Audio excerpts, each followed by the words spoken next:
Hello good morning dear student. मैं हूं आपके biology educator and biology mentor. आप सभी का स्वागत है हमारे यूट्यूब चैनल बायोलॉजी सिंप्लेक्स में।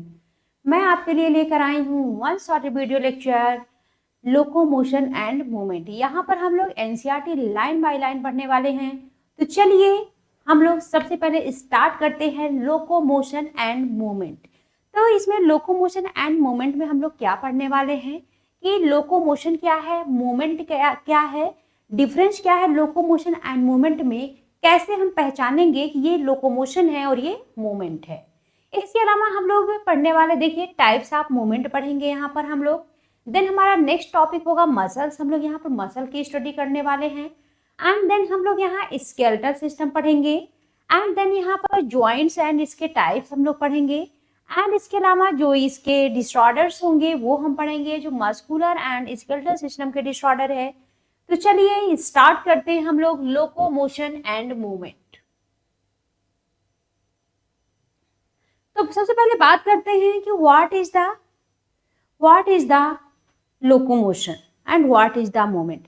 देखिए नॉर्मली हम ऐसे खड़े हैं और हमारे जो ये पलके हैं ये हम अपनी पलकों को बार बार झपका रहे हैं। एक ही जगह हम खड़े होकर के इधर उधर हम अपने हाथ को इस तरह से कर रहे हैं, ये क्या है, मूवमेंट है। हम यहाँ पर एक जगह खड़े हैं ऐसे, ये और अपने हाथ पैर को एक ही जगह खड़े होकर इधर उधर कर रहे हैं, ये क्या है, मूवमेंट है। मूवमेंट में सिर्फ पोजीशन और पोस्चर चेंज होता है, लेकिन लोकोमोशन में प्लेस चेंज होता है। अब हम क्या है, यहाँ से यहाँ आ गए, ये क्या है, आपका लोकोमोशन है। तो इसमें आपका जो मूवमेंट है उसमें सिर्फ पोजीशन या पोस्चर चेंज होता है, लेकिन लोकोमोशन में प्लेस चेंज होता है। यही डिफरेंस है। इसीलिए कहा जाता है कि all movement are not locomotion but all locomotion are movement. चलिए स्टार्ट करते हैं। यहाँ पे बात करते हैं मूवमेंट का। तो चाहे एनिमल्स हो या फिर प्लांट्स हो, दोनों में मूवमेंट्स देखने को मिलेंगे। चाहे प्लांट्स हो या एनिमल्स हो, दोनों में हमें मूवमेंट देखने को मिलेंगे। वहीं पर बात करते हैं streaming of protoplasm. Unicellular organism में प्रोटोप्लाज्म की स्ट्रीमिंग होती है। जैसे मान लो ये क्या है, ये अमीबा है, ये अमीबा है और ये क्या है, उसका वैक्यूल है। अब इस वैक्यूल के सराउंडिंग इसका जो साइटोप्लाज्म है उसका मूवमेंट हो रहा होता है, जिन्हें हम क्या कहेंगे, स्ट्रीमिंग ऑफ प्रोटोप्लाज्म। वही दिया है, स्ट्रीमिंग ऑफ प्रोटोप्लाज्म। तो इसके सराउंडिंग, इसके जो ये वैक्यूल है इसके सराउंडिंग प्रोटोप्लाज्म का मूवमेंट हो रहा है, इसके साइटोप्लाज्म का मूवमेंट हो रहा है, जिसे हम क्या कह देंगे, स्ट्रीमिंग ऑफ प्रोटोप्लाज्म, जो कि हमें यूनिसेलुलर ऑर्गेनिज्म लाइक अमीबा में देखने को मिलेगा, जो कि सिंपल फॉर्म होता है मूवमेंट का। जो स्ट्रीमिंग ऑफ प्रोटोप्लाज्म है ये मूवमेंट का सिंपल फॉर्म होता है, जो कि हमें यूनिसेलुलर ऑर्गेनिज्म में देखने को मिलेगा, लाइक अमीबा में और पैरामीशियम में। वहीं पर बात करते हैं मूवमेंट ऑफ सीलिया। सीलिया के मूवमेंट से कौन हेल्प करता है, जैसे सीलिया के मूवमेंट से पैरामीशियम हेल्प करता है। फ्लैजिला की बात करें तो यूग्लिना में एंड आपको किसमें, लेशमानिया में देखने को मिलेगा। वहीं पर हम बात करते हैं टेंटिकल का, तो हमें हाइड्रा में टेंटिकल देखने को मिलेगा। टेंटिकल के हेल्प से ये मूवमेंट करेंगे। सीलिया के हेल्प से मूवमेंट कौन करेगा, पैरामीशियम करेगा। फ्लैजिला के हेल्प से लाइक यूग्लिना है, लेशमानिया है।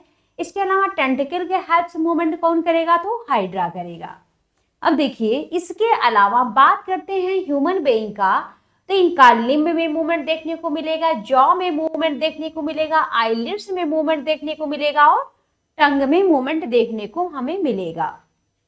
देखिए क्या कह रहा है, मूवमेंट में क्या है, चेंज ऑफ प्लेस और लोकेशन। कुछ मूवमेंट ऐसे होते हैं जिसमें प्लेस या लोकेशन चेंज हो जाता है, उन्हें हम क्या कह देंगे, लोकोमोशन कह देंगे। देखिए द वॉलंटरी मूवमेंट, जो वॉलंटरी मूवमेंट होता है वही क्या है, लोकोमोशन। लोकोमोशन कैसा मूवमेंट है, वॉलंटरी मूवमेंट है। लोकोमोशन में प्लेस और लोकेशन चेंज होता है, जबकि मूवमेंट में पोजीशन और पोस्चर चेंज होता है। चलिए देखते हैं, walking, running, climbing, flying, swimming are some form of locomotory movements. ये लोकोमोटरी मूवमेंट्स हैं, जो वॉकिंग है, रनिंग है, क्लिंपिंग है, फ्लाइंग है, स्विमिंग है, इसमें आपको देखेंगे कि मूवमेंट के साथ साथ यहाँ पर प्लेस भी चेंज हो रहा है, तो इन्हें हम लोकोमोटरी मूवमेंट्स कह सकते हैं। देखिए, अगर यहाँ पर बात करते हैं, आपको दिया हुआ एग्जाम्पल, पैरामीशियम में सीलिया हेल्प करता है मूवमेंट्स में and food through the cytopharynx and in locomotion. तो पैरामीशियम में सीलिया किसमें किसमें हेल्प करता है? पहली बात, ये फूड, ये न्यूट्रिशन में हेल्प करेगा, दूसरा लोकोमोशन में हेल्प करेगा। वहीं पर बात करते हैं हाइड्रा का, तो जो हाइड्रा का टेंट्रिकल है, ये प्रे के कैप्चरिंग में हेल्प करता है और लोकोमोशन में हेल्प करता है। And limbs for changes in body postures and locomotion as well. हम जो है अपना लिम्ब जो यूज करते हैं, इसे बॉडी पोस्चर के चेंज के लिए करते हैं या फिर लोकोमोशन के लिए करते हैं। देखिए, दिया हुआ है movements, the above observation suggests that movements and locomotion cannot be studied separately। Locomotion and movement के एबव ऑब्जर्वेशन के बेसिस पर हम मूवमेंट एंड लोकोमोशन की सेपरेटली स्टडी नहीं कर सकते हैं। देखिए, नीचे लिखा हुआ है all locomotion are movements but all movements are not locomotions। इसको आप स्टार मार्क कर लीजिए। स्टेटमेंट टाइप में ये क्वेश्चन पूछे जाते हैं। Methods of locomotion performed by animals very with their. जो लोकोमोशन का मेथड होता है एनिमल में वेरी करता है उनके हैबिटाट के बेसिस पर एंड डिमांड ऑफ सिचुएशन के बेसिस पर। किसके बेसिस पर वेरी करेगा? हैबिटाट के बेसिस पर एंड डिमांड ऑफ सिचुएशन के बेसिस पर वेरी करेगा। Locomotion is generally for the search of food. Locomotion generally food के सर्चिंग के लिए, शेल्टर के लिए, मेटिंग के लिए एंड सुइटेबल ब्रीडिंग के लिए एंड फेवरेबल क्लाइमेटिक कंडीशन के लिए या फिर अपने एनिमीज या फिर प्रीडेटर से बचने के लिए किया जाता है। ये आपको ध्यान रखना है। इसके अलावा हम बात करते हैं टाइप्स ऑफ मूवमेंट्स का। अगर हम बात करते हैं ह्यूमन के बॉडी की जो सेल्स होती हैं उसमें कितने टाइप के मूवमेंट होते हैं? तो 3 टाइप्स के मूवमेंट होते हैं। यहाँ पर देखिए, पहला मूवमेंट ह्यूमन की बॉडी में कौन सा होगा? अमीबॉयड होगा। सेकेंड है सिलियरी मूवमेंट और थर्ड है मस्कुलर मूवमेंट। तो ह्यूमन की बॉडी में 3 टाइप का मूवमेंट होगा, अमीबॉयड, सिलियरी एंड मस्कुलर। तो आइए देखते हैं अमीबॉयड कहाँ देखने को मिलेगा, सिलियरी कहाँ पर देखने को मिलेगा एंड मस्कुलर कहाँ पर देखने को मिलेगा। देखिए, some specialized cells in our body like macrophages, leucocytes. जो मैक्रोफेजेस एंड ल्यूकोसाइट्स होती हैं इनमें कैसा मूवमेंट देखने को मिलेगा? तो अमीबॉयड मूवमेंट देखने को मिलेगा। देखिए, it is effected by pseudopodia formed by the streaming of protoplasm. देखिए, जो अमीबा की अगर हम बात करें तो इसमें जो है ये प्रोटोप्लाज्म की स्ट्रीमिंग कैसे इसमें होती है, ये लगातार अपने स्यूडोपोडिया को बनाते रहते हैं। ये देखिए, ये जो हम आपको बना रहे हैं ये सब क्या है? इसका स्यूडोपोडिया है। ये लोकोमोशन के लिए कंटिन्यू स्यूडोपोडिया बनाते रहते हैं और ये मूवमेंट लोकोमोशन और ये करते हैं, स्यूडोपोडिया बनाकर ये लोकोमोशन करते हैं। एंड वहीं पर हम बात करते हैं साइटोस्केलेटन एलिमेंट। साइटोस्केलेटन एलिमेंट में माइक्रोफिलामेंट्स, इसमें भी कैसा मूवमेंट होगा? अमीबॉयड। अमीबॉयड मूवमेंट हमें किसमें किसमें देखने को मिलेगा? Macrophage, leucocytes and cytoskeleton elements like microfilaments में देखने को मिलेगा। इसके अलावा नेक्स्ट हम बात करते हैं सिलियरी मूवमेंट का। ये most of our internal tubular organ में देखने को मिलेगा जिसकी लाइनिंग बनाती है सीलिएटेड एपिथेलियम। तो हमें सिलियरी मूवमेंट कहाँ पर देखने को मिलेगा? हमारे इंटरनल ट्यूब्यूलर ऑर्गन में, जिसकी लाइनिंग कौन बनाती है? सीलिएटेड एपिथेलियम बनाती हैं। देखिए, the coordinated movement of सीलिया in trachea, ये इसका आपका एग्जाम्पल सिलियरी मूवमेंट का पहला आपका कौन सा है? ट्रैकिया है, जो कि हेल्प करता है removing of dust particle and some of the foreign substances inhaled along with the atmospheric air. Atmospheric air के साथ साथ जो हम फॉरेन सब्सटेंसेस को इनहेल कर लेते हैं उनके रिमूविंग में कौन हेल्प करता है, ट्रैकिया हेल्प करता है। एंड सेकेंड एग्जाम्पल आपका पैसेज ऑफ ओवा through the female reproductive tract is also facilitated by ciliary movement. तो सीलियरी मूवमेंट हमें कहाँ कहाँ देखने को मिलेगा, ट्रैकिया में देखने को मिलेगा एंड फीमेल के रिप्रोडक्टिव ट्रैक्ट में देखने को मिलेगा। वहीं पर हम बात करते हैं मस्कुलर मूवमेंट का, तो हमारे लिम्ब में देखने को मिलेगा, जॉज में देखने को मिलेगा, टंग में देखने को मिलेगा। रिक्वायर द मस्कुलर मूवमेंट, तो आपको याद हुआ amoeboid movement macrophages leucocyte microfilament में देखने को मिलेगा, सीलियरी मूवमेंट ट्रैकिया में एंड फीमेल के रिप्रोडक्टिव ट्रैक्ट में देखने को मिलेगा and muscular movement our limbs, jaws, tongue में देखने को मिलेगा। ये आपको ध्यान रखना है।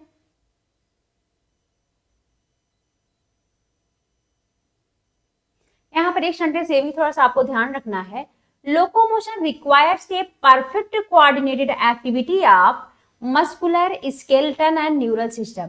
लोकोमोशन में परफेक्ट कोऑर्डिनेशन की जरूरत होती है, किसके किसके एक्टिविटी की, मस्कुलर की, स्केलेटल की और न्यूरल की, इन तीनों की रिक्वायरमेंट होती है लोकोमोशन के लिए।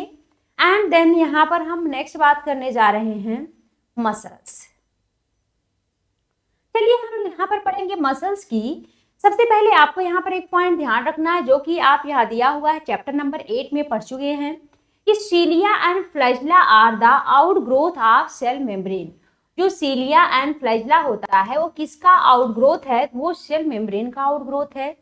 जो फ्लैजिलर मूवमेंट होते हैं वो हेल्प करते हैं स्विमिंग ऑफ स्पर्मेटोजोआ। मतलब स्पर्मेटोजोआ में कैसा मूवमेंट पाया जाता है, फ्लैजिलर मूवमेंट पाया जाता है, जो कि वाटर करंट के मेंटेनेंस में in the canal system of sponges and in locomotion of protozoan like Euglena. ये जो है जो फ्लैजिला होता है किसमें किसमें हेल्प करता है, जो स्पंजेस का कैनाल सिस्टम है वाटर करंट या फिर वाटर फ्लो के मेंटेनेंस में हेल्प करता है, और जो प्रोटोजोआ लाइक यूग्लिना है उनके लोकोमोशन में हेल्प करता है कौन, flagella. Muscles is a specialised tissue of mesodermal origin. जो मसल्स होते हैं वो स्पेशलाइज्ड टिश्यू होते हैं जिनकी ओरिजिन कैसी होती है, मेजोडर्मल होती है। 40 to 50% of the body weight of a human adult is contributed by muscle। अगर ह्यूमन के बॉडी वेट की बात करें तो उसका 40 to 50% क्या होता है, मसल्स होता है। मसल्स की कुछ स्पेशल प्रॉपर्टी होती है वो आपको ध्यान रखना है। पहला क्या है, एक्साइटेबिलिटी, सेकेंड आपका है कॉन्ट्रैक्टाइलिटी, थर्ड है एक्सटेंसिबिलिटी एंड फोर्थ है आपका इलास्टिसिटी। तो मसल्स में एक्साइटेबिलिटी होना चाहिए, कॉन्ट्रैक्टाइलिटी होना चाहिए, एक्सटेंसिबिलिटी होना चाहिए एंड इलास्टिसिटी होना चाहिए।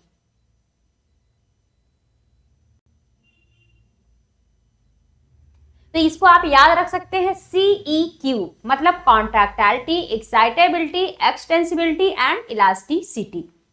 Muscles have been classified using different criteria. देखिए जो मसल है इनको क्लासिफाई किया गया है on the basis of location, on the basis of appearance, on the basis of nature of regulation। Location के बेसिस पर मसल को क्लासिफाई किया गया है, स्केलेटन मसल, स्मूथ और विसरल मसल, तीसरा आपका कार्डियक मसल है। अपीयरेंस के बेसिस पर स्ट्रिएटेड एंड नॉन स्ट्रिएटेड होती है। एंड वहीं पर बात करते हैं रेगुलेशन के बेसिस पर वॉलंटरी एंड इनवॉलंटरी होती हैं। तो देखिए यहाँ पर लोकेशन के बेसिस पर मसल को 3 टाइप का बताया गया है। Number 1 skeletal muscle, number 2 visceral muscle and number 3 cardiac muscle. चलिए पहले स्केलेटल मसल हम लोग डिस्कस करेंगे। Skeletal muscles are closely associated with the skeletal components of the body। किसके साथ स्केलेटल मसल क्लोजली एसोसिएटेड होता है, स्केलेटल कंपोनेंट के साथ। इसका अपीयरेंस कैसा होता है, स्ट्राइप्ड होता है, इस वजह से इसे स्ट्रिएटेड मसल कहते हैं। मतलब इस पे पतली पतली सी लाइनिंग होती है, धारियां होती हैं, इस वजह से इनका जो अपीयरेंस स्ट्राइप्ड हमें जो दिखता है, इसी वजह से इन्हें स्ट्रिएटेड मसल कहा जाता है।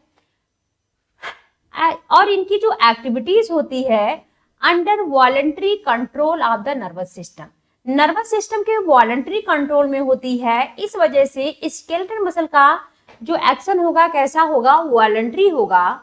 एंड देखिए are they known as the voluntary, इस वजह से स्केलेटल मसल को वॉलंटरी मसल के नाम से भी जाना जाता है। ये इन्वॉल्व होते हैं locomotory action and changes are the body posture. जो स्केलेटल मसल होता है लोकोमोटरी एक्शन में इन्वॉल्व होता है एंड बॉडी पोस्चर के चेंजेस में इन्वॉल्व होते हैं। वहीं पर बात करते हैं विसरल मसल का, तो विसरल मसल कहाँ पर लोकेटेड होती हैं? Inner wall of hollow visceral organs like alimentary canal में देखने को मिलेगा, रिप्रोडक्टिव ट्रैक्ट में देखने को मिलेगा। दे डू नॉट एक्सिबिट, यहाँ पर हमें कोई भी स्टेशन देखने को नहीं मिलेगा, कोई भी धारियां हमें देखने को नहीं मिलेगा। इस वजह से इन्हें क्या, इनका अपीयरेंस कैसा होगा? स्मूथ होगा। इस वजह से इन्हें स्मूथ मसल्स या फिर नॉन स्ट्रिएटेड मसल के नाम से जाना जाता है। इनकी जो एक्टिविटीज होती हैं not under the voluntary control, smooth muscle की जो एक्टिविटीज होती हैं वॉलंटरी हमारे नर्वस सिस्टम के वॉलंटरी कंट्रोल में नहीं होती हैं, इस वजह से इन्हें इनवॉलंटरी मसल कहा जाता है। देखिए हमें यहाँ पर स्केलेटल मसल कैसी होती है, आपको ये ध्यान रखना है, ये स्ट्रिएटेड होती हैं, वॉलंटरी होती हैं। वहीं पर विसरल मसल की बात करें तो ये नॉन स्ट्रिएटेड एंड इनवॉलंटरी होती हैं। Transportation of food through the digestive tract and gametes through the genital tract, ये आपका किस में आ जाएगा? विसरल मसल में आ जाएगा। नेक्स्ट बात करते हैं कार्डियक मसल का, जो कि कहाँ पाया जाता है? हार्ट में पाया जाता है। अगर बात करते हैं कार्डियक मसल का, तो इसमें ब्रांचिंग हमें देखने को मिलेगा। और इनके अपीयरेंस की बात करें तो जो कार्डियक मसल्स होती हैं स्ट्रिएटेड होती हैं, इनवॉलंटरी नेचर होता है एंड नर्वस सिस्टम के कंट्रोल में ये भी नहीं होती, डायरेक्ट नर्वस सिस्टम के कंट्रोल में नहीं होती हैं। तो कार्डियक मसल कैसी है? इसमें ब्रांचिंग है, स्ट्रिएटेड है और ये भी कैसी है? इनवॉलंटरी है। चलिए नेक्स्ट हम लोग डिस्कस करने जा रहे हैं एक स्केलेटल मसल का।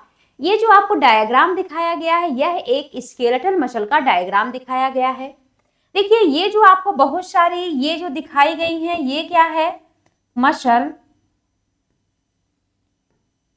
ये क्या है? मसल फाइबर है। ये सब जो दिखाया गया है बहुत सारे, अब देखिए ये सब जो बहुत सारे दिखाए गए हैं ये सब क्या है? मसल फाइबर हैं। ये सब मसल फाइबर हैं। चलिए हम इस एक की बात करते हैं, इस पूरे को क्या कह रहे हैं? हम मसल फाइबर कह रहे हैं। ये जो मसल फाइबर, बहुत सारे मसल फाइबर हैं, इनकी कवरिंग कौन बनाता है? एंडोमाइसियम। बहुत सारे मसल फाइबर मिल करके क्या बनाते हैं? मसल फेसिकल या मसल बंडल बनाते हैं। और इस मसल फेसिकल या मसल बंडल के कवरिंग को क्या कहेंगे हम? पेरीमाइसियम कहेंगे। बहुत सारे मसल फेसिकल या मसल बंडल मिल करके क्या बना लेते हैं? एक मसल बना लेते हैं। ये आपको ध्यान रखना है।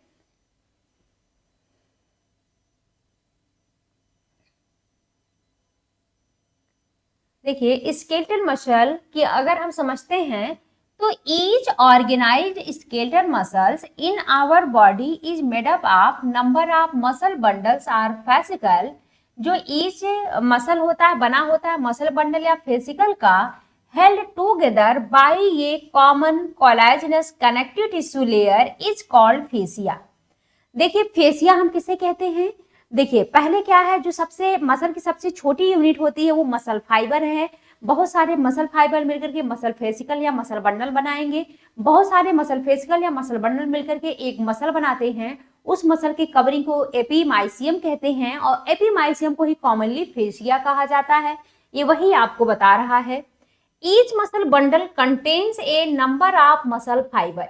ईच मसल बंडल में नंबर ऑफ मसल फाइबर होते हैं and each muscle fiber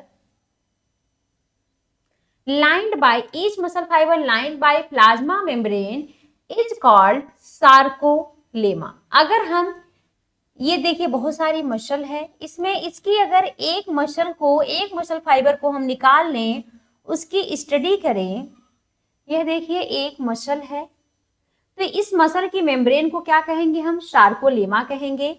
इसमें जो फ्लूइड भरा होगा उसे हम सार्कोप्लाज्म कहेंगे। इसमें बहुत सारी न्यूक्लियाई भी पाई जाती है जो कि पेरिफेरी पर होती हैं। इसमें बीच में माइक्रोफिलामेंट या फिर मायोफाइब्रिल भी पाया जाता है, ये भी आपको ध्यान रखना है। आइए वही लिखा हुआ है, muscle fibre lined by plasma membrane is called sarcolemma. जो कि इनक्लोज किसको करता है, सार्कोप्लाज्म को इनक्लोज करता है। ये है सार्कोलेमा, सार्कोलेमा, और ये जो इसमें है वो है सार्कोप्लाज्म। और यहां पर देखिए पेरिफेरी पर न्यूक्लियाई भी दिखाई गई है जगह जगह पर, आपको वही लिखा हुआ है। जो सार्कोलेमा किसको इनक्लोज कर रहा है, सार्कोप्लाज्म को इनक्लोज कर रहा है। जो मसल फाइबर है वह सिंसाइटियम होती है, as the sarcoplasm contains many nuclei. Muscle fibre में सिंसाइटियम कंडीशन होता है। सिंसाइटियम का मतलब मेनी न्यूक्लियाई पाया जाता है। देखिए इस सार्कोप्लाज्म में बहुत सारी न्यूक्लियाई आपको दिखाई गई है, और इसमें एंडोप्लाज्मिक रेटिकुलम भी पाया जाता है। जिन्हें बोला जाता है sarcoplasmic reticulum of muscle fibre, जो कि स्टोर हाउस होता है किसका, कैल्शियम आयन का। आपको इंपॉर्टेंट है कि इनके सार्कोप्लाज्म में सार्कोप्लाज्मिक रेटिकुलम भी पाया जाता है, जो कि स्टोर हाउस होता है किसका, कैल्शियम आयन का। जो कैरेक्टरिस्टिक फीचर होता है मसल फाइबर का, presence of large number of parallelly arranged filaments in the sarcoplasm called myofilaments or myofibril। किसकी बात कर रहा है, इसकी बात कर रहा है। पैरेलली अरेंज फिलामेंट जो पाए जा रहे हैं इस मसल फाइबर में, उसे हम कहते हैं सार्कोप्लाज्म, उसे हम क्या कहते हैं, मायोफिलामेंट। ये जो पैरेलली अरेंज फिलामेंट है कहाँ है, सार्कोप्लाज्म में है, जिन्हें हम क्या कहेंगे, मायोफिलामेंट्स या फिर मायोफाइब्रिल कहेंगे। Each myofibril has alternate dark and light band। Each myofibril में alternate dark and light band पाया जाता है। अगर यहाँ पर हम बात करते हैं इनके डिस्ट्रीब्यूशन का, पैटर्न का, तो 2 इंपॉर्टेंट प्रोटीन होता है किसमें, ये जो यहाँ मायोफाइब्रिल दिखाया गया है इसमें हमें एक्टिन एंड मायोसिन प्रोटीन देखने को मिलेगा। देखिए अगर हम बात करते हैं लाइट बैंड का, इसमें एक्टिन प्रोटीन होगा जिसे हम आई बैंड या फिर आइसोट्रॉपिक बैंड कहेंगे। जो डार्क बैंड होगा उसे हम ए से डिनोट करेंगे या फिर एन आइसोट्रॉपिक बैंड कहेंगे।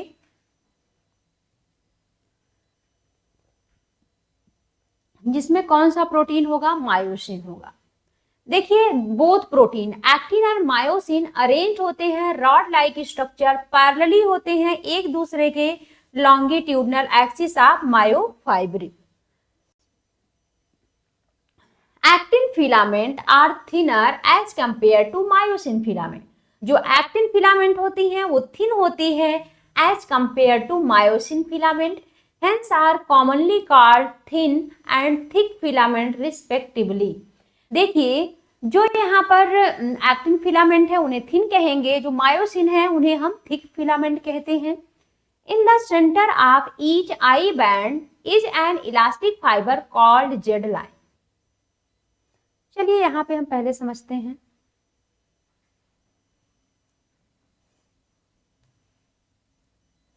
देखिए ये जो मैं यहाँ पर आपको दिखा रही हूं ये आपके आई बैंड हैं। ये हमने यहाँ पर आई बैंड बना रखा है।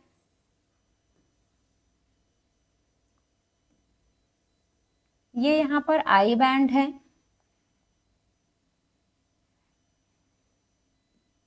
आई बैंड, जिन्हें हम आइसोट्रॉपिक या फिर एक्टिन फिलामेंट भी कह सकते हैं।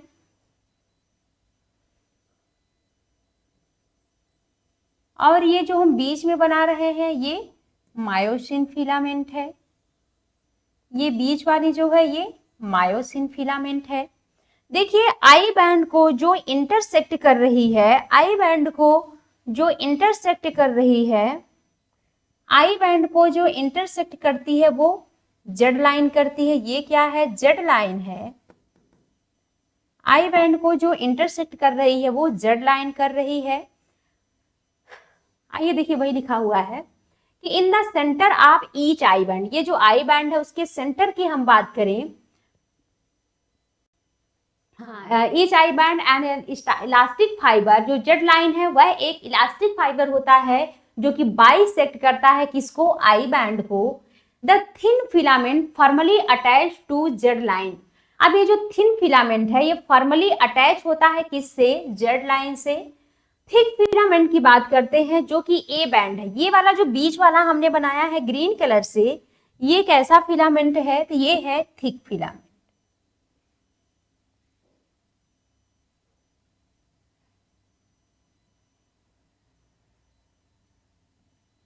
ये जो हमने बीच में बना रखा है ये कैसा फिलामेंट है? तो ये थिक फिलामेंट है,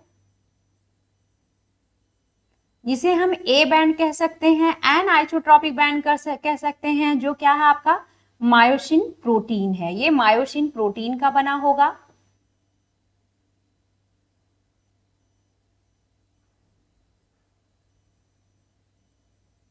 ये आपका क्या है? ए बैंड है, जो कि ये थिक, देखिए हमने बना रखा है। थिक फिलामेंट होते हैं, जो रेड वाला बनाया है वो थिन फिलामेंट है। Thick filament in A band are also held together in the middle of this band by a thin fibrous membrane called amylin. अब देखिए जो मिडिल वाली है ये भी यहाँ पर थिन फाइब्रस मेम्ब्रेन पाया जाता है। यहाँ पर थिन फाइब्रस मेम्ब्रेन पाया जाता है। यहाँ पर ये है थिन फाइब्रस में थिन फाइब्रस मेम्ब्रेन पाया जाता है, ये जिसे क्या कहते हैं हम?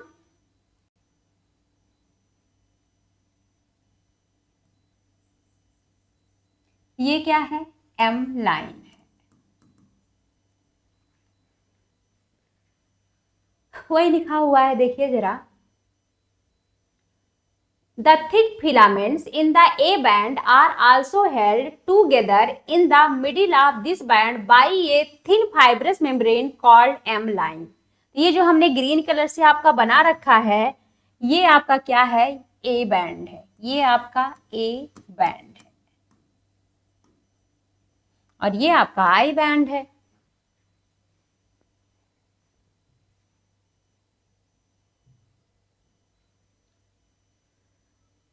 A and I band are arranged alternately throughout the length of myofibril. ए और आई बैंड अरेंज होती है अल्टरनेट। पहले आई बैंड होगा, फिर ए बैंड होगा, फिर आई बैंड होगा, फिर ए बैंड होगा। इस तरह से अल्टरनेटली अरेंज होते हैं। The portion of myofibril between two successive Z line considered as functional unit of contraction. तो फंक्शनल यूनिट ऑफ कॉन्ट्रैक्शन क्या है? सार्कोमियर। टू जेड लाइन के बीच का देखिए क्या लिखा है? वो पोर्शन जो कि myofibril between two successive Z line के बीच में होता है। देखिए एक जेड लाइन ये है, एक जेड लाइन ये है, इनके बीच में हमें क्या देखने को मिलेगा? Unit of muscle contraction. ये हम क्या कहेंगे? सार्कोमियर। ये है सार्कोमियर, वही लिखा हुआ है। In a resting stage, the edges of thin filament on either side of thick filament. Resting stage में जो थिन फिलामेंट है वो थिक फिलामेंट के बिल्कुल साइड में होते हैं। एंड आगे देखिए, partially overlap free end of thick filament. और आई बैंड जो है पार्शली किसको ओवरलैप करके रखता है? थिक फिलामेंट को, leaving the central part of thick filament. वो देखिए थिक फिलामेंट का वो पार्ट जिसको थिन फिलामेंट ओवरलैप नहीं कर रहा है उसे हम क्या कहेंगे? तो उसे हम क्या बोल देते हैं? H zone. ये क्या है? एच जोन है। ठीक। थिक फिलामेंट का वो रीजन जिसे थिन फिलामेंट ओवरलैप नहीं करता उसे एच जोन कहते हैं। टू जेड लाइन के बीच का जो है स्पेस उसे हम क्या कहेंगे? सार्कोमियर कहेंगे। आई बैंड को इंटरसेक्ट कर रहा है जेड लाइन, एंड जो आपका ए बैंड है वहां पर भी आपका क्या पाया जा रहा है? एम लाइन पाया जा रहा है। और एम लाइन आपका क्या है? यह एक थिन फाइब्रस मेम्ब्रेन है, आपको ध्यान रखना है। अब देखिए, the central part of thick filament not overlapped by thin filament called H zone.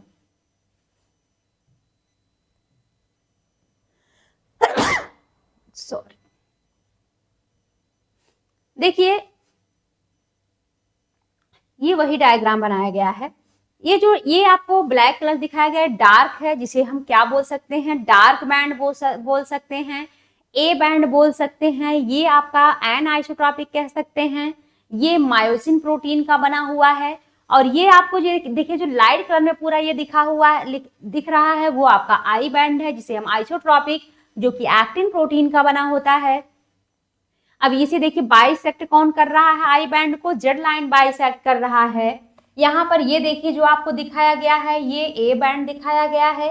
इस ए बैंड को जो बीच से यहाँ पर पाया जा रहा है ये फाइब्रस टिश्यू है, जो कि क्या है, एम लाइन। देखिए आपको यहाँ पर दिख रहा है ये एम लाइन है, जो कि ए बैंड के बिल्कुल बीचों बीच दिखाया गया है। ये देखिए आपका जो है थिन फिलामेंट है और इसे बाइसेक्ट कौन कर रहा है, जेड लाइन कर रहा है। इधर देखिए फिर थिक फिलामेंट दिखाया गया है। आइए इसको देखते हैं। ये देखिए ये आपको जो दिखाया गया है ये वाला रीजन, ये आपका क्या है, आई बैंड है। ये आपका आई बैंड है, ये आपका आई बैंड है। ये जो डार्क कलर से दिखाया गया है ये आपका ए बैंड है। अब देखिए इस आई बैंड को जो इंटरसेक्ट कर रहा है वो जेड लाइन है। इधर भी आई बैंड को जो इंटरसेक्ट कर रहा है जेड लाइन है। दो जेड लाइन के बीच का जो स्पेस है उसे हम सार्कोमियर कहेंगे। ए बैंड का वो रीजन, इस ए बैंड का वो रीजन जिसे ए आई बैंड ओवरलैप्ड नहीं कर रहे हैं उन्हें हम क्या कहेंगे, एच जोन कहेंगे। यूनिट ऑफ मसल कॉन्ट्रैक्शन क्या होता है, तो सार्कोमियर होता है। चलिए स्ट्रक्चर ऑफ कॉन्ट्रैक्टाइल प्रोटीन की बात करें तो देखिए जो कॉन्ट्रैक्टाइल प्रोटीन होते हैं दो होते हैं, एक तो एक्टिन होता है, एक मायोसिन का बना होता है। जो एक्टिन है वो किसका किसका बना होता है, जो एक्टिन है आइए देखते हैं। ये जो आपको दिखाया गया है ये एक्टिन प्रोटीन है। अब देखिए जो एक्टिन प्रोटीन होते हैं इसमें क्या क्या होते हैं, 2F एक्टिन होगा। देखिए यहाँ पर 2F एक्टिन आपको दिखाया गया है। 2F एक्टिन होते हैं, 2 ट्रोपोमायोसिन होते हैं एंड फ्यू इंटरवल पर क्या पाया जा रहा है, ट्रोपोनिन पाया जा रहा है। तो एक्टिन फिलामेंट में क्या क्या होते हैं, 2F एक्टिन होता है। ये देखिए ये जो इसे दिखाया गया है ये F एक्टिन है, 2 ट्रोपोमायोसिन है एंड फ्यू इंटरवल पर ट्रोपोनिन पाया जा रहा है।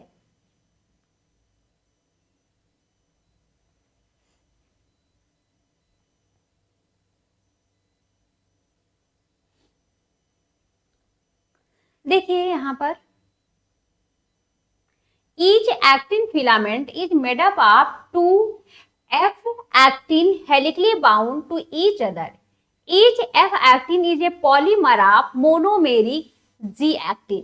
देखिए जो F actin है इसका मोनोमर क्या है, ये मोनोमर है जिसे हम क्या कहेंगे, G actin।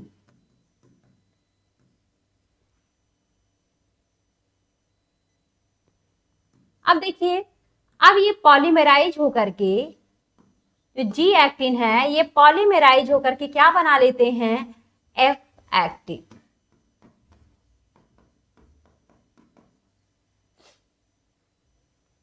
अब आगे देखिए आपको समझ में आया। अगर मैं कहूं एफ एक्टिन का मोनोमर कौन है, जी एक्टिन है। जी एक्टिन का पॉलीमर कौन है, तो एफ एक्टिन है। आगे देखिए 2 filaments of another protein, वो कौन सा है, ट्रोपोमायोसिन, ये भी प्रोटीन है जो कि run close to F actin throughout its length. एक कॉम्प्लेक्स प्रोटीन है जो कि ट्रोपोनिन है, जो कि डिस्ट्रीब्यूटेड होते हैं एक रेगुलर इंटरवल ऑन ट्रोपोमायोसिन। कहां पर प्रेजेंट है ट्रोपोनिन, ध्यान रखिएगा किसके, एक रेगुलर इंटरवल पर ट्रोपोमायोसिन पर प्रेजेंट है। इन रेस्टिंग स्टेट में जो सब यूनिट होता है ट्रोपोनिन का वो मास्क करता है active binding sites for myosin. जो मायोसिन की बाइंडिंग साइट है वो कहां पर प्रेजेंट है, वो है आपके एक्टिन फिलामेंट। आपको ध्यान रखना है मायोसिन की बाइंडिंग साइट एक्टिन फिलामेंट पर प्रेजेंट होगी और एक्टिन फिलामेंट की बाइंडिंग साइट मायोसिन फिलामेंट पर प्रेजेंट होता है, ये आपको ध्यान रखना है। देखिए each myosin filament is also polymerise protein. जो ईच मायोसिन फिलामेंट है ये भी पॉलीमराइज प्रोटीन होते हैं और मेनी मोनोमेरिक प्रोटीन। मायोसिन का जो मोनोमर है वो क्या है, मेरोमायोसिन है। बहुत सारे मेरोमायोसिन मिलकर के क्या बनाते हैं, आपके मायोसिन बनाएंगे। देखिए इस मेरोमायोसिन में क्या क्या होता है, meromyosin constitute one thick filament. Each meromyosin के टू इंपॉर्टेंट पार्ट होते हैं।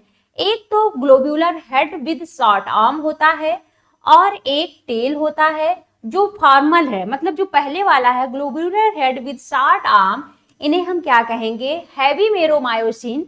और जो लेटर वाला पार्ट है, जो टेल है, ये है लाइट मेरोमायोसिन। ये आपको ध्यान रखना है। देखिए, द हैवी मेरोमायोसिन में हेड एंड शॉर्ट आर्म आ जाएगा and outward at regular distance angle from each other from the surface of a polymerized myosin filament known as cross arm। अब देखिए, जो ग्लोब्यूलर हेड है उसका उस पे क्या क्या होता है, एक एक्टिव एटीपीएज एंजाइम होता है एंड बाइंडिंग साइट होता है एटीपी के लिए एंड एक्टिव साइट्स होते हैं एक्टिन के लिए। ये देखिए, जो ए वाला आपको दिखाया गया है, ये एक्टिन फिलामेंट दिखाया गया है, जो एक्टिन प्रोटीन दिखाया गया है। ये किसका किसका बना है, इसमें 2F एक्टिन होगा, 2 ट्रोपोमायोसिन होगा एंड फ्यू इंटरवल पर ट्रोपोनिन होंगे। और देखिए, ये जो बी वाला आपका डायग्राम दिखाया गया है, ये मायोसिन का एक मोनोमर दिखाया गया है। यह मेरोमायोसिन का डायग्राम बना हुआ है। इसमें देखिए, ये हेड है, ये क्रॉस आर्म दिखाया गया है, ये टेल दिखाया गया है। हेड एंड क्रॉस आर्म को हम क्या बोलते हैं, हैवी मेरोमायोसिन। और इस टेल वाले रीजन को हम क्या बोलते हैं, लाइट मेरोमायोसिन। देखिए, इनके हेड रीजन पे क्या क्या प्रेजेंट है, ये वाले देखिए एक्टिव बाइंडिंग साइट 2 प्रेजेंट है और यहाँ पर देखिए 2 आपको एटीपी बाइंडिंग साइट दिख रहा है, ये आपको ध्यान रखना है। नेक्स्ट हम पढ़ने जा रहे हैं mechanism of muscle contraction. Muscle contraction का जो बेस्ट एक्सप्लेन किया गया था वो स्लाइडिंग फिलामेंट थ्योरी के द्वारा किया गया था। ये इंपॉर्टेंट है, आपको ध्यान रखना है कि मसल कॉन्ट्रैक्शन का जो बेस्ट थ्योरी था जिसके द्वारा एक्सप्लेन किया गया मसल कॉन्ट्रैक्शन को, वो है sliding filament theory. Sliding filament theory के according contraction of muscle fibre takes place by the sliding of thin filament over thick filament।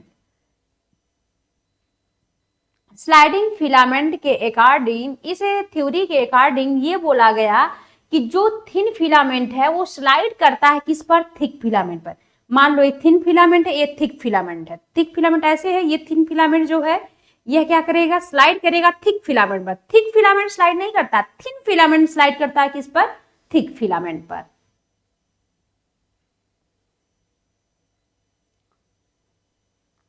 Muscle contraction is initiated by a signal sent by CNS via a motor neuron।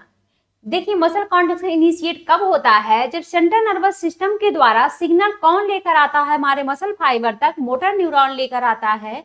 और एक बात ध्यान रखना, motor neuron along with muscle fibre connected to it constitute a motor unit. ध्यान रखना है कि motor neuron along with muscle fibre क्या कहेंगे, मोटर यूनिट कहेंगे।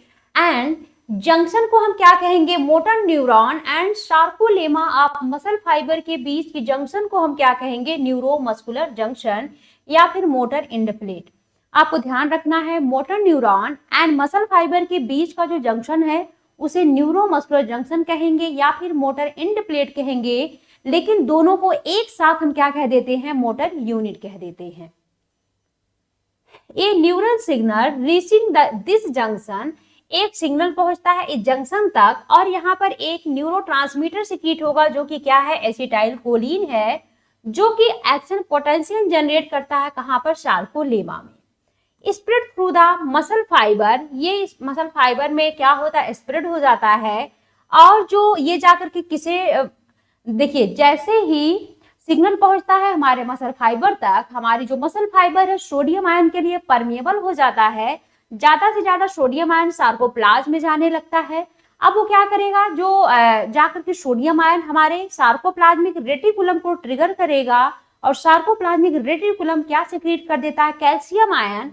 और कैल्शियम आयन देखिए, अब ये क्या करेगा, जो कैल्शियम आयन है, कैल्शियम लेवल ये lead to the binding of calcium with a subunit. Troponin के एक सब यूनिट जो कि ट्रोपोनिन सी होता है उसके साथ कैल्शियम आयन बाइंड कर जाता है, जिसकी वजह से जो मास्किंग होती है एक्टिव साइट पर, किसके लिए, मायोसिन के लिए। मायोसिन की जो एक्टिव बाइंडिंग साइट कहाँ प्रेजेंट है, एक्टिन फिलामेंट पर, वो यहाँ पर क्या हो जाएगी, एक्सपोज्ड हो जाएगी, जिसके वजह से अब क्या होगा, utilising the energy from ATP hydrolysis the myosin head, now अब मायोसिन का हेड बाइंड कर जाएगा एक्सपोज एक्टिव साइड से एंड यहाँ पर क्या बन जाएगा, क्रॉस ब्रिज। आइए इसको समझते हैं। ये है एक्टिन फिलामेंट, ये है मायोसिन फिलामेंट। देखिए एक्टिन फिलामेंट के साथ मायोसिन जब बाइंड करता है, कब बाइंड करता है, जब एटीपी की हाइड्रोलिसिस होती है, ब्रेक हो जाता है एडीपी और इनऑर्गेनिक फॉस्फेट में, तो यहाँ पर देखिए क्या बन गया, क्रॉस ब्रिज बन गया, मायोसिन का हेड जाकर के ज्वाइंट हो गया एक्टिन बाइंडिंग साइड से एंड फिर क्या यहाँ पर रोटेशन होगा अंदर की तरफ। देखिए यहाँ पर स्लाइडिंग या रोटेशन हो रहा है, जो थिन फिलामेंट है स्लाइड कर रहा है थिक फिलामेंट के ऊपर एंड देन देखिए क्या होगा, यहाँ पर जो एडीपी और इनऑर्गेनिक फॉस्फेट है वो यहाँ से रिमूव हो जाएंगे एंड देन क्या है, न्यू एटीपी जाकर बाइंड करेगी, देन वापस से जो क्रॉस ब्रिज है वो ब्रेक हो जाएगा।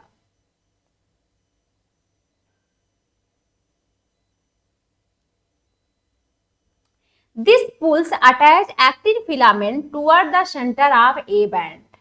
The Z line attached to these actin are also pulled inward, there causing the shortening of sarcomere. अब जाहिर सी बात है, जब जो है आई बैंड ए बैंड पर ओवरलैप करेगी तो उस टाइम पर किसकी शॉर्टनिंग हो जाएगी, सार्कोमियर की। जो जेड लाइन है वो पास पास आ जाएंगे, जिन्हें हम क्या बोल देते हैं, कॉन्ट्रैक्शन कह देंगे। It is clear from the above step that during shortening of muscle, जिसे हम क्या कह देंगे, कॉन्ट्रैक्शन, आई बैंड रिड्यूस हो जाता है जबकि A band retain the length, जबकि ए बैंड अपने लेंथ को रिटेन करके रखता है।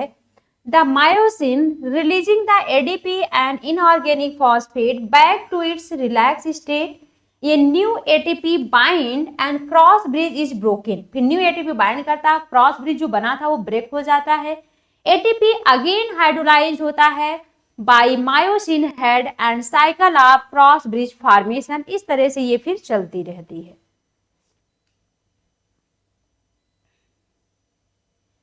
देखिए ये आपका जो दिखाया गया है ये आपका आई बैंड है, ये जो बीच में, और ये जो आपका डार्क कलर से दिखाया गया ये ए बैंड है। आई बैंड को जो, अब देखिए ये आई बैंड को इंटरसेक्ट जेड लाइन कर रहा है। अब देखिए यहाँ पर एच जोन, देखिए ये दिख रहा है आपको एच जोन है, ये देखिए आपको एच जोन दिखाया गया है।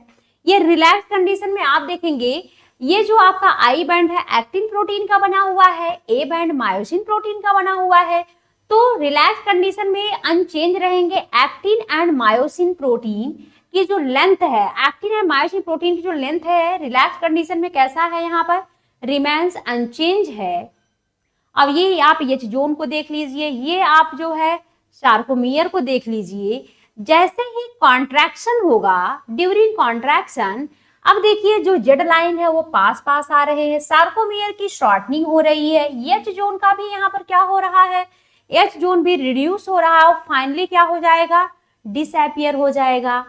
एंड देन आपको ध्यान रखना है कि अब मैक्सिमली कॉन्ट्रैक्शन में आप देखिए जब मैक्सिमम कॉन्ट्रैक्शन हो रहा है तो देखिए जो एच जोन है अब्सेंट हो गया, ठीक। जो आई बैंड है वो, जो आपका आई बैंड है वो डिसअपियर हो जाएंगे, जो आपका ए बैंड है वो रिमेन्स अनचेंज रहेंगे, जो आपका सार्कोमियर है उसकी और शॉर्टनिंग हो जाती है, ये आपको ध्यान रखना है।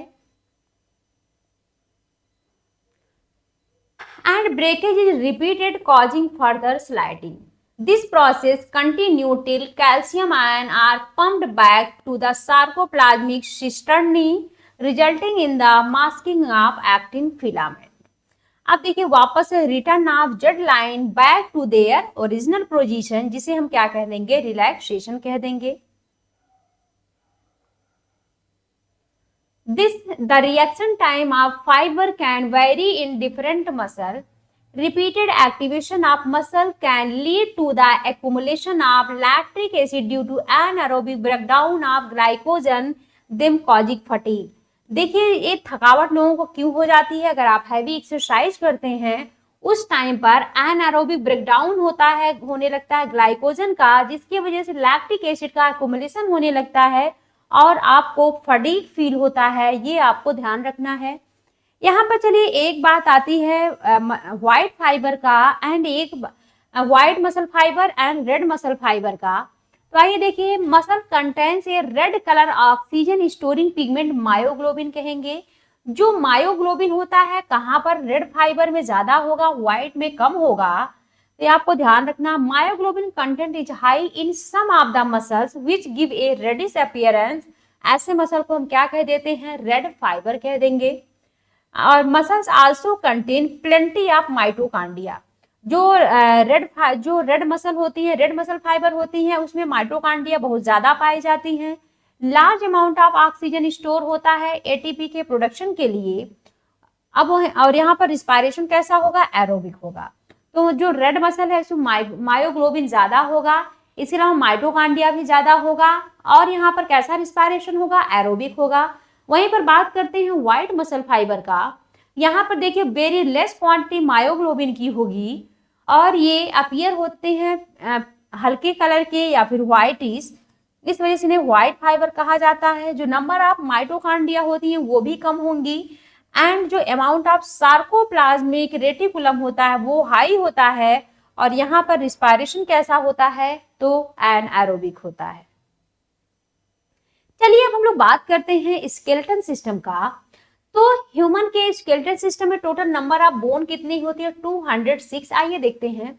Skeleton system consist of A framework of bones and a few cartilage. Skeleton system में बोन्स एंड फ्यू कार्टिलेज होता है, जो कि सिग्निफिकेंट रोल प्ले करता है मूवमेंट में। इमेजिन करिए जब आप फूड की चिविंग करते हैं विदाउट जॉ का करें तो कैसा लगेगा, एंड आप वॉकिंग करें वो भी विदाउट लिम्ब का तो कैसे करेंगे, इसको आप लोग जस्ट इमेजिन कीजिए। Bone and cartilage are specialised connective tissue. Former मतलब किसकी बात कर रहा, पहले वाली बोन की बात कर रहा है। इसका जो मैट्रिक्स है वेरी हार्ड होता है ड्यू टू कैल्शियम सॉल्ट की वजह से। लैटर मतलब बाद वाली कार्टिलेज की बात कर रहा है, ये इसका मैट्रिक्स स्लाइटली प्लेएबल होता है ड्यू टू कॉन्ड्रॉइडिन सॉल्ट की वजह से। ह्यूमन का जो स्केलेटन सिस्टम है उसमें टोटल नंबर ऑफ बोन 206 होते हैं एंड फ्यू कार्टिलेज होता है। और इनके स्केलेटन सिस्टम को टू प्रिंसिपल डिवीजन में क्लासिफाई किया गया है। नंबर 1 एक्सियल होगा एंड नंबर 2 अपेंडिकुलर स्केलेटन होगा। एक्सियल स्केलेटन में इनके 80 बोन्स होते हैं along with the main axis of the body। इनके एक्सियल में क्या क्या आ जाएगा, स्कल आ जाएगा, वर्टिब्रल कॉलम आ जाएगा, स्टर्नम आ जाएगा, रिब्स आ जाएगा। एंड वहीं पर इनके स्कल की बात करें तो स्कल में 2 सेट्स ऑफ बोन होंगी। स्कल में इनके 2 सेट्स ऑफ बोन होंगे जिन्हें हम क्रेनियल एंड फेशियल कहेंगे। तो टोटल नंबर ऑफ बोन इनके स्कल में कितने होते हैं, 22 होते हैं। आइए देखते हैं इनके क्रेनियम की जो बोन है वो कौन कौन सा है। ये देखिए फ्रंटल है, frontal bone, parietal bone, temporal bone, occipital bone, and ये देखिए ethmoid bone and sphenoid bone. ये आपको ध्यान रखना है। जो पैराइटल और टेम्पोरल होती हैं वो पेयर्ड होती हैं, बाकी सब अनपेयर्ड होती हैं। इसके अलावा ये सब फेशियल बोन है। फेशियल बोन कौन कौन है, लाइक आपका lacrimal, nasal, zygomatic, maxilla, mandible, ये सब कैसी होती हैं आपकी, तो ये सारी बोन आपकी जो है फेशियल होती है। तो ये डायग्राम में आपको पहचान लेना है कौन फ्रंटल है, ये पैराइटल है, ये टेम्पोरल है, ये ऑक्सीपिटल है, ये ऑक्सीपिटल कंडाइल है जिससे आपका जो हेड है वो आर्टिकुलेट करता है। ये देखिए स्फिनोइड बोन दिखाया गया है, ये इथमोइड है, ये लैक्राइमल बोन दिखाया गया है, ये नेजल बोन आपको दिखाया गया है, ये जाइगोमैटिक बोन है जो आपकी चीक वाली बोन होती है, एंड ये देखिए आपका मैक्सिला है जो अपर जा की टीथ जहाँ से राइज हो रहा है, ये आपका मैंडिबल है, ये आपको ध्यान रखना है। ये आपका हाइवाइड बोन दिखाया गया है, तो ये आपको अच्छे से आप देख लेंगे डायग्राम को, अगर आता है तो आपको उसे करने आना चाहिए, पहचानने आना चाहिए। क्रेनियल बोन्स नंबर में कितनी होती हैं, 8 होती हैं, जो कि हार्ड प्रोटेक्टिव कवरिंग बनाती हैं, किसके लिए, ब्रेन के लिए। जो फेशियल रीजन में होती हैं 14 बोन होती हैं, जो कि front part of the skull का जो फ्रंट पार्ट होता है ये फेशियल बोन है। एक सिंगल यू शेप्ड का बोन होता है जिसे हाइवाइड बोन कहते हैं, जो कि base of the buccal cavity पर पाया जाता है। It is also included in the skull. तो आपको ध्यान रखना है हाइवाइड बोन को किसमें जो है इसका, यहाँ पर आपका एनसीईआरटी में, ये पुरानी एनसीईआरटी है, तो आपको ये ध्यान रखना है कि यहाँ पर हाइवार्ड बोन को स्कल में इंक्लूड नहीं किया गया है।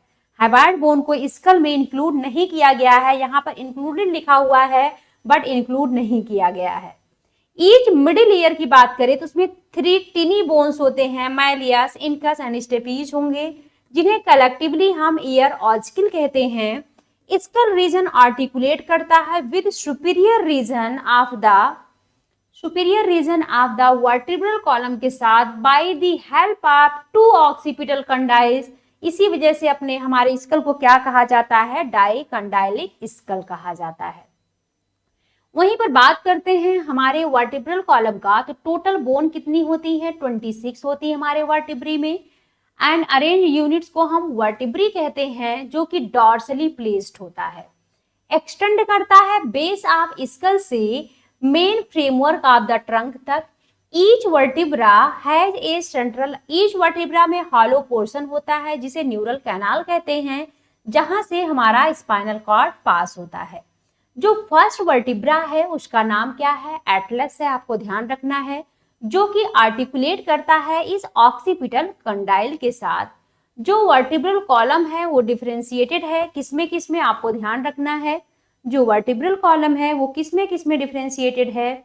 तो देखिए, सर्वाइकल में 7 बोन होगा, थोरेसिक में 12 बोन होगा, लंबर में 5 होगा, सैक्रल में 1 बोन होगा, कॉक्सियल में 1 फ्यूज्ड होगा and starting from the skull. ये आपको ध्यान रखना है। तो आप इस तरह से याद रख सकते हैं, C7, T12, L5, S1, CO1। The number of cervical vertebrae are 7 in almost all mammals, including human being. The vertebral column protect the spinal cord, support the head and serve as the point of attachment for the ribs and musculature of the back। ये आपको ध्यान रखना है। Next बात करते हैं sternum का। तो जो स्टर्नम है यह फ्लैट बोन होता है, आपको ध्यान रखना है। ये ventral mid line of thorax पर पाया जाता है। जो स्टर्नम है ये कहाँ पाया जाता है, ventral mid line of thorax पर बिल्कुल बीचों बीच पाया जाता है। ये कैसी बोन है, तो ये फ्लैट बोन है, ये आपको ध्यान रखना है। ये डायग्राम आप देख लिए, ये देखिए सर्वाइकल वर्टिब्रा आपको दिखाया गया है, ये आपको थोरेसिक वर्टिब्रा दिखाया गया है, ये लंबर वर्टिब्रा दिखाया गया है, ये सैक्रल है और ये कॉक्सिक्स है, और ये बीच बीच में देखिए इंटरवर्टिब्रल डिस्क आपको दिखाया गया है। सारे डायग्राम आपको पहचानने आने चाहिए।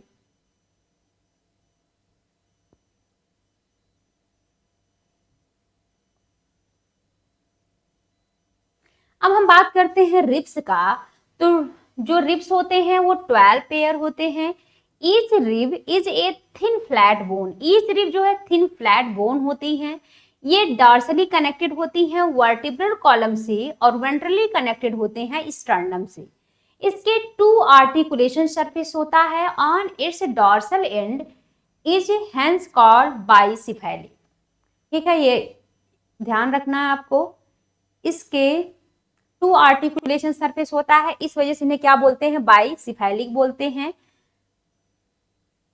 जो कि डॉर्सल एंड पर होगा।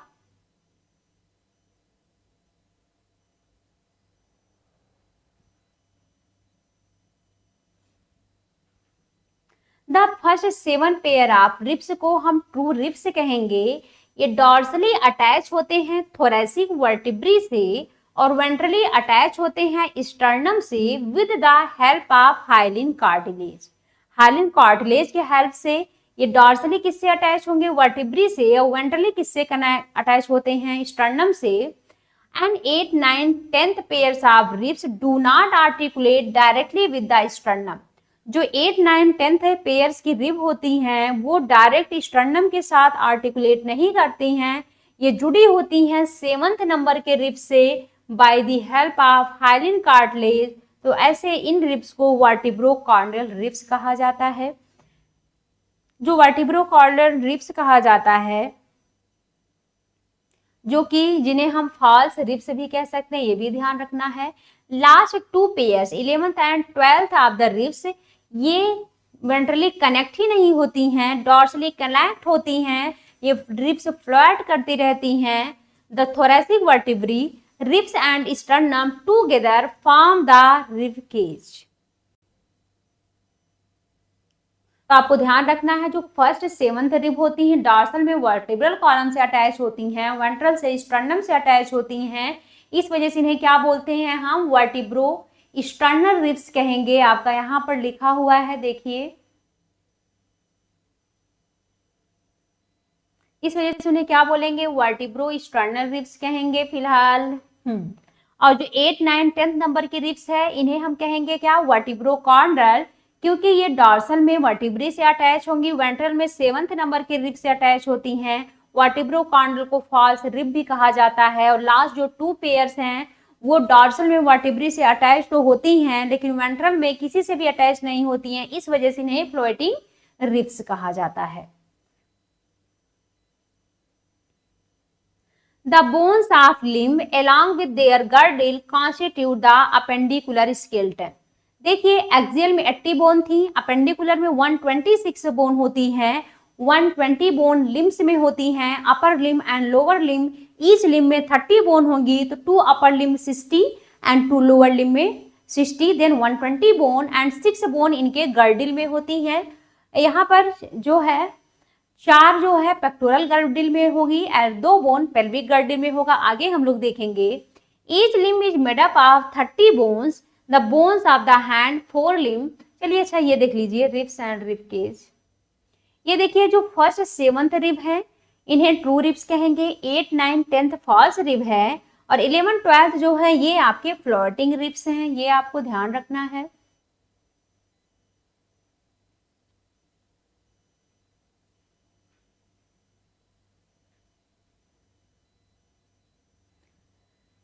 देखिए humerus, radius, ulna, carpal, carpal को रिस्ट बोन कहा जाता है जो कि 8 होती है नंबर में। मेटाकार्प देखिए जो यहाँ पर ह्यूमरस है इसमें आपकी जो ह्यूमरस है 1 है, रेडियस और अल्ना यहाँ पर होती है जो कि 1 होती हैं। जो आपकी कार्पल है ये रिस्ट बोन है जिसमें 8 होती है नंबर में। जो मेटाकार्पल है आपकी पाम बोन है जो कि नंबर में 5 होती हैं। जो फैलेंजीज होती हैं वो डिजिट्स होते हैं जो कि 14 नंबर में होते हैं। वहीं पर ये देखिए आपका दिखाया गया है, ये देखिए ये आपको दिखाया गया है, ये वाला जो है ह्यूमेरस है, ये देखिए रेडियस है, ये अल्ना है और ये देखिए आपका ये आपका कार्पल है, ये आपका पाम बोन मेटाकार्पल है, ये आपकी फैलेंजीज दिखाई गई है। आपको पता होना चाहिए किसमें कितना बोन है। वहीं पर बात करते हैं लोअर लिम्ब का, तो इसमें फीमर को थाई बोन कहेंगे जो कि लॉन्गेस्ट बोन होती है, टिबिया एंड फिमुला होती है, देन टार्सल को हम एंकल बोन कहते हैं जो कि 7 होती है नंबर में। मेटाटार्सल जो है वो नंबर में 5 होती हैं। जो फैलेंजीज होती हैं वो डिजिट जो कि नंबर में 14 होंगी। The bone of legs hand limb, एक कप शेप का बोन पाया जाता है जिसका नाम है पटेला, जो कवर करता है नी को वेंट्रली, जिन्हें हम नी कैप भी कहते हैं। तो नी कैप जो है वो कप शेप की बोन होती है जो कि क्या है पटेला है। चलिए नेक्स्ट हम बात करते हैं पेक्टोरल एंड पेल्विक गर्डिल का। तो पेक्टोरल एंड पेल्विक गर्डिल का articulation of upper and lower limb. देखिए पेक्टोरल गर्डिल से कौन अपर आर्टिकुलेट करता है अपर लिम्ब, पेल्विक गर्डिल से लोअर लिम्ब आर्टिकुलेट करता है विद द एक्सियल स्केलेटन।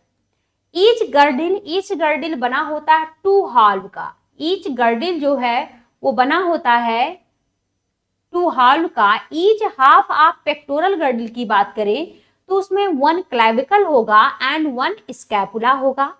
ये वाली जो दिखाई गई है ये क्लेविकल है और ये जो दिखाया गया है ये क्या है स्कैपुला है, ट्राइएंगुलर शेप की बोन होती है। एंड देखिए Scapula is a large triangular flat bone situated in the dorsal part of the thorax between the, कहाँ पर पाया जाता है 2nd and 7th ribs के बीच में पाया जाता है। आपको ध्यान रखना है scapula. The dorsal flat triangular body of scapula has a slightly elevated ridge called spine which project as a flat expanded process called acromion। इस एक्रोमियन प्रोसेस से कौन आर्टिकुलेट करता है तो ये आपको ध्यान रखना है। इससे एक्रोमियन प्रोसेस से the clavicle articulate with this, जो एक्रोमियन प्रोसेस है उससे कौन आर्टिकुलेट करता है, क्लेविकल आर्टिकुलेट करता है बिलो द एक्रोमियन। एक्रोमियन के जस्ट नीचे पाया जाता है ग्लिनोइड कैविटी, जिसके साथ आर्टिकुलेट करता है head of the humerus. Humerus का हेड किसके साथ आर्टिकुलेट करता है, ग्लिनोइड कैविटी के साथ। एक्रोमियन प्रोसेस के साथ कौन आर्टिकुलेट करता है, तो क्लेविकल आर्टिकुलेट करता है। देखिए ग्लिनोइड कैविटी के साथ हेड ऑफ ह्यूमरस आर्टिकुलेट करता है और बनाता है shoulder joint.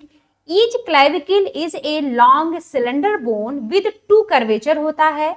This bone commonly called collar bone. Clavicle को कॉलर बोन भी कहा जाता है।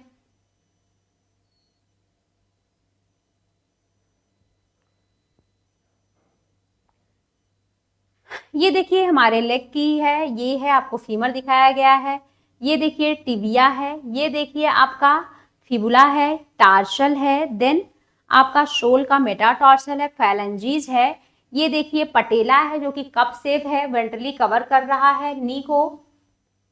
आगे देखिए pelvic girdle consist of two coxal bone. Pelvic girdle में टू कॉक्सियल बोन होता है। Each coxal bone is formed by fusion of three bone. Each coxal bone three bone की फ्यूजन से बनता है, ilium, ischium and pubis. At the point of fusion of above bones is a cavity. जहां पर तीनों bone का fusion होता है उसके जस्ट एबव एक कैविटी होती है जिसे क्या बोलते हैं, acetabulum. To which the thigh. Acetabulum से कौन आर्टिकुलेट करता है, थाई बोन इंपॉर्टेंट है। ग्लिनोइड कैविटी से हेड ऑफ ह्यूमरस आर्टिकुलेट करता है, एक्रोमियन से क्लेविकल आर्टिकुलेट करता है, एसिटाबुलम से कौन, थाई बोन जो कि क्या है, फीमर है, वो आर्टिकुलेट करती है। The two hall of pelvic girdle meet ventrally to form the pubic symphysis containing fibrous cartilage। चलिए नेक्स्ट बात करते हैं ज्वाइंट्स का।